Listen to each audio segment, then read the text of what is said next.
우리가 아는 세종대왕은 한글을 창제하고 과학기술을 발전시킨 위대한 군주이시죠. 백성을 사랑하는 마음으로 수많은 업적을 남기신 성군으로 기억됩니다.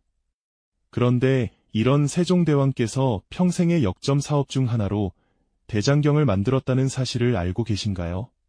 아마도 많은 분께는 다소 낯선 이야기일 겁니다. 고려시대에 몽골의 침입을 물리치기 위해 8만 대장경이 만들어졌다는 것은 익히 아실 텐데요. 세종대왕께서는 기존 고려 대장경의 훼손을 복원하는 수준을 넘어 아예 새로운 대장경을 찍어내려 하셨습니다. 수십 년에 걸쳐 수십만 개의 목판을 깎아내는 실로 상상하기 어려운 거대한 프로젝트였죠. 유교를 통치 이념으로 삼고 불교를 억압했던 조선의 임금이 그것도 유교적 질서를 확고히 하려 했던 세종대왕께서 왜 이처럼 엄청난 불사의 국력을 쏟아부었을까요? 그의 업적 목록에서 이질적으로 보이는 이 대장경 제작 뒤에는 과연 어떤 거대한 비전이 숨겨져 있었을까요? 오늘 이 시간에 그 숨겨진 진실을 함께 추적해 보려 합니다. 세종대왕은 백성들의 삶을 풍요롭게 하고자 한글을 창제하고 농업과 의학, 과학 기술 전반에 걸쳐 눈부신 발전을 이끌어내셨습니다. 이처럼 혁신적인 업적들을 남기신 세종대왕께서 대규모 불교 경전 인쇄 사업을 추진했다는 것은 언뜻 이해하기 어려운 선택으로 보일 수 있습니다. 조선은 건국 초부터 유교를 국가의 근본으로 삼고 불교를 억제하는 정책을 강력하게 펼쳐왔으니까요. 당시 조선 사회에서 불교는 고려 왕조의 쇠퇴와 맞물려 미신적인 것으로 여겨지곤 했습니다. 도성안의 사찰은 줄어들고 승려의 지위는 낮아지는 등 불교는 점차 설 자리를 잃어가던 상황이었죠. 이러한 사회적 분위기 속에서 유교적 이상을 실현하고자 했던 세종대왕이 막대한 국가 예산을 들여 불경을 인쇄하는 대규모 사업을 시작했다는 사실은 참으로 위화하게 느껴집니다. 물론 조선에는 이미 고려대장경이라는 위대한 문화유산이 존재했습니다. 거란과 몽골의 침입을 부처님의 힘으로 물리치고자 하는 간절한 염원이 담겨 만들어진 초조대장경과 제조대장경, 즉 8만 대장경 말이죠. 이 대장경들은 단순한 경전을 넘어 국가의 안녕을 기원하는 백성들의 정신적 지주이자 염원의 결정체였습니다. 하지만 초조대장경은 임진왜란 때 소실되었고 제조대장경 역시 오랜 세월과 전란을 거치며 일부 훼손되거나 유실되는 아픔을 겪었습니다. 그렇다면 세종대왕은 왜 기존의 대장경을 보수하는 차원을 넘어 완전히 새로운 목판을 깎아 대장경을 다시 찍어내려 했을까요? 단순히 불교를 복원하려는 뜻이었을까요? 아니면 훼손된 경판을 보완하려는 목적이었을까요? 당시의 복잡한 시대적 배경과 세종의 깊은 통치 철학을 살펴보면 이 거대한 사업 뒤에는 단순한 종교적 이유를 넘어서는 훨씬 더 복합적인 전략과 비전이 숨어 있었음을 짐작할 수 있습니다.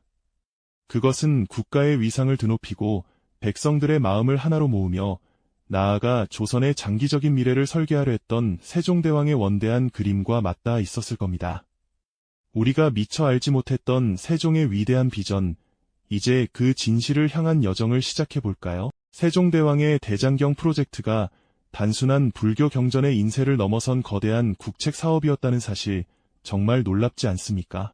어쩌면 우리는 세종을 한글을 만드신 분, 과학을 발전시킨 분으로만 기억하느라 그의 또 다른 위대한 면모를 미처 발견하지 못하고 있었는지도 모르겠습니다. 그저 깊은 불신만으로 혹은 훼손된 경판을 복원하려는 순수한 마음만으로 이토록 막대한 국가의 역량을 쏟아부었을 리는 만무하겠죠. 여기에는 훨씬 더 치밀하고 때로는 냉철하기까지 한 정치적, 외교적, 그리고 사회 통합적인 전략이 숨어 있었다고 봐야 할 겁니다.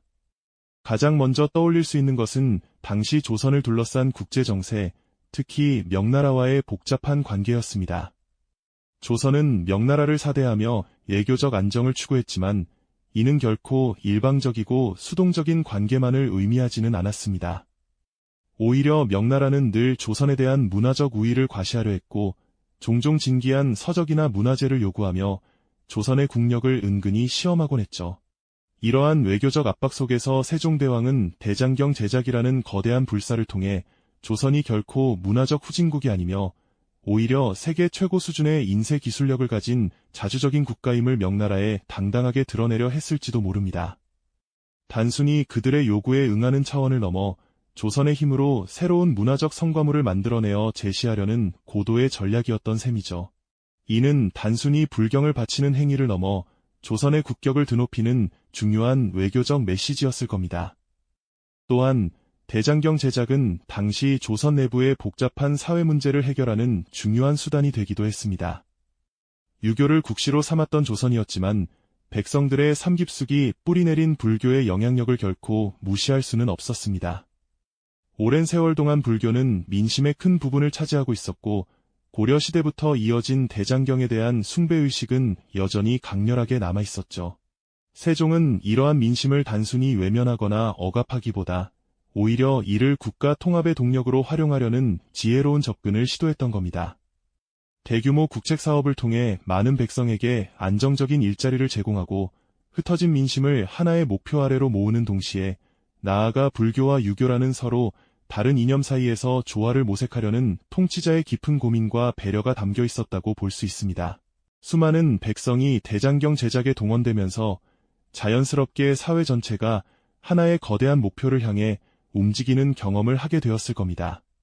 경판을 깎고 인쇄하고 운반하는 과정 하나하나가 백성들에게는 국가에 기여한다는 자부심을 심어주는 동시에 안정적인 생계를 유지할 수 있는 소중한 기회를 제공했죠.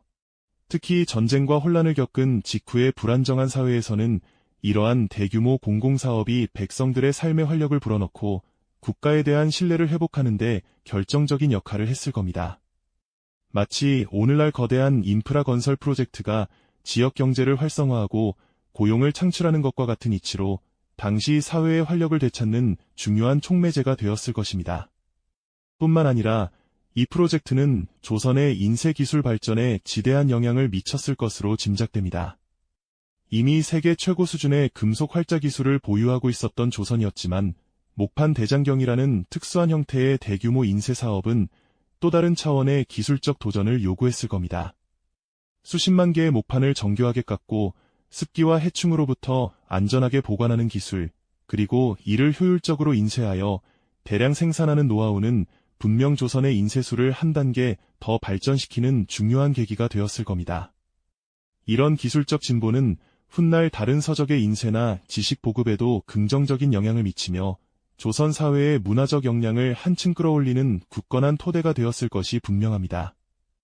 세종대왕은 이처럼 대장경 제작을 통해 단순한 종교적 사업을 넘어선 다층적인 목표를 추구했던 것이죠. 이처럼 세종대왕의 대장경 사업은 단순히 불경을 만드는 일을 넘어 명나라와의 외교 관계를 능동적으로 풀어가고 내부적으로는 흩어진 민심을 통합하며 나아가 국가의 기술력을 한 단계 도약시키는 다층적인 전략의 집약체였다고 할 수 있습니다. 그는 눈앞에 종교적 문제만을 본 것이 아니라 그 뒤에 숨겨진 국가의 안녕과 번영이라는 거대한 그림을 그리고 있었던 것이죠. 실로 시대를 앞서간 통찰력과 지혜를 엿볼 수 있는 대목이 아닐 수 없습니다. 세종대왕의 깊은 통찰력과 해안이 담긴 대장경 사업은 단순히 불경을 찍어내는 일을 넘어선 국가의 미래를 위한 거대한 투자였음을 지난 시간 함께 살펴보셨습니다. 이제 그 길고 지난했던 여정이 마침내 결실을 맺는 순간으로 함께 가보실까요? 수십 년에 걸친 대역사의 끝에서 조선은 과연 무엇을 얻었을까요? 수많은 이들의 땀과 노력이 응축된 이 프로젝트는 정말이지 지난한 과정의 연속이었을 겁니다. 거대한 산림에서 대장경판에 적합한 나무를 찾아 베어내고 이를 안전하게 운반하여 수십만 개의 목판으로 다듬는 일은 상상조차 어려운 대규모 작업이었죠. 여기에 습기와 해충으로부터 목판을 보호하기 위한 과학적인 보관 기술, 그리고 무엇보다 오차 없이 정교하게 글자를 새겨넣는 장인들의 숙련된 기술이 더해져야 했습니다. 이 모든 과정이 수십 년이라는 긴 세월 동안 멈춤없이 이어졌다는 사실이 정말 놀랍지 않습니까? 한 나라의 국력을 총동원하고 수많은 백성과 장인들이 한마음으로 뭉쳐야만 가능한 일이었을 겁니다. 마침내 헤아릴 수 없이 많은 목판이 질서정연하게 쌓여 그 웅장한 모습을 드러냈을 때 그 장엄함은 이루 말할 수 없었을 것입니다. 무려 50만 개에 달하는 목판이 완성되고 이를 통해 인쇄된 불경이 마침내 명나라 사신에게 전달되던 그 순간은 단순한 외교적 유래를 넘어선 조선의 자주성과 자부심이 만천하에 드러나는 극적인 클라이맥스였을 겁니다. 명나라의 요구에 응하면서도 조선은 자신들의 뛰어난 기술력과 문화 역량을 유감없이 과시하며 당당히 한 국가로서의 위상을 드높였던 것이죠. 마치 우리는 당신들의 요구를 들어줄 수 있지만 우리는 그 이상으로 뛰어난 역량을 가진 나라다라고 조용히 외치는 듯한 장면이 아니었을까요? 세종대왕은 이 대장경 제작을 통해 조선의 인쇄 기술력을 세계 최고 수준임을 다시 한번 입증했을 뿐만 아니라 국가의 문화적 역량이 얼마나 견고한지를 대외적으로 천명했습니다. 이는 단순히 불교 경전을 복원하는 차원을 넘어 명나라와의 외교 관계에서 조선이 주도권을 잃지 않고 자주적인 국정 운영 의지를 간접적으로 드러낸 매우 영리한 외교적 성과였다고 할 수 있습니다. 굳이 무력을 사용하지 않아도 압도적인 문화적, 기술적 역량을 보여주는 것만으로도 충분히 강대국의 압박에 맞설 수 있다는 자신감을 얻었을 겁니다. 동시에 이 프로젝트는 백성들에게도 큰 자부심을 안겨주었을 겁니다. 전쟁의 상처가 채 아물지 않은 시기에 국가가 주도하는 거대한 문화 사업에 참여하며 각자의 역할을 다했을 때 그들은 분명 소속감과 함께 우리도 해낼 수 있다는 희망을 느꼈을 겁니다. 완성된 대장경을 보며 조선 백성들은 자신들의 손으로 이뤄낸 위대한 업적의 깊은 경외감과 함께 뜨거운 자긍심을 품었을 것이 분명합니다. 대장경은 단순한 불경이 아니라 역경 속에서도 굴하지 않고 일어서는 조선의 굳건한 정신과 탁월한 기술력을 상징하는 기념비적인 작품이 되었던 것이죠.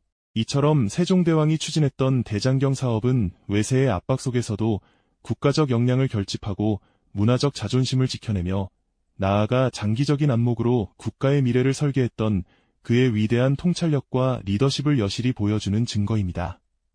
그는 단순히 불교 경전을 만든 것이 아니라 지식의 보고이자 국가 경영 철학의 집약체를 만들어냈던 것입니다. 세종대왕의 대장경 사업은 단순히 불교 경전을 복원하는 것을 넘어 그의 통치 철학을 완성하는 퍼즐의 한 조각이었다고 할 수 있습니다. 이 거대한 불사가 남긴 유산은 비단 불경 인쇄에만 머물지 않았죠.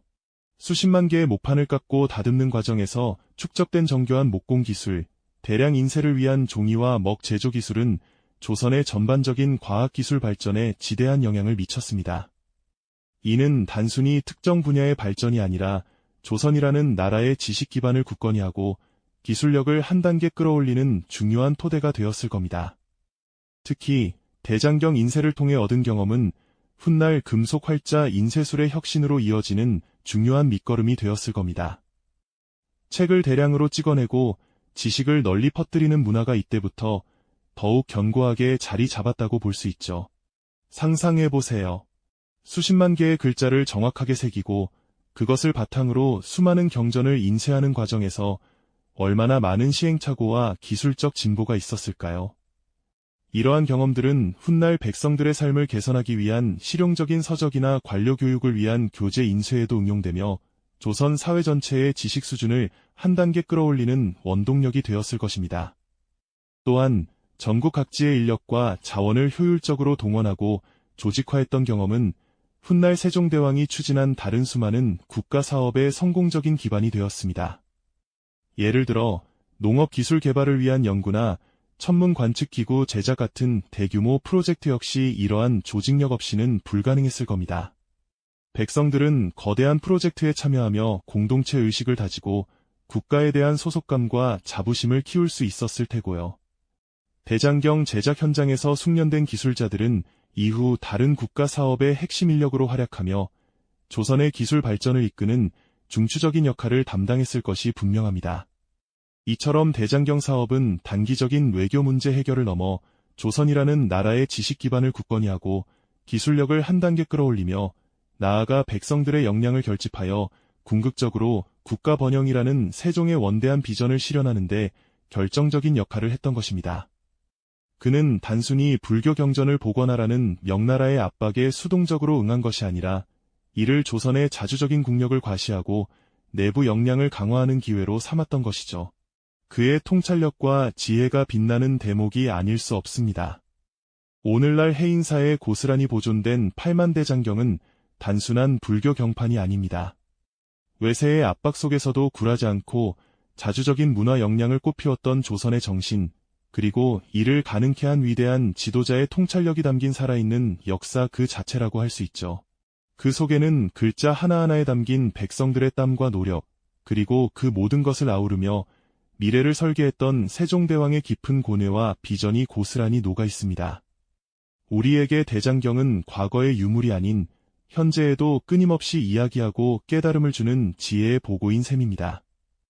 우리가 세종대왕의 업적을 이야기할 때 한글 창제나 과학기술 발명을 먼저 떠올리곤 하죠.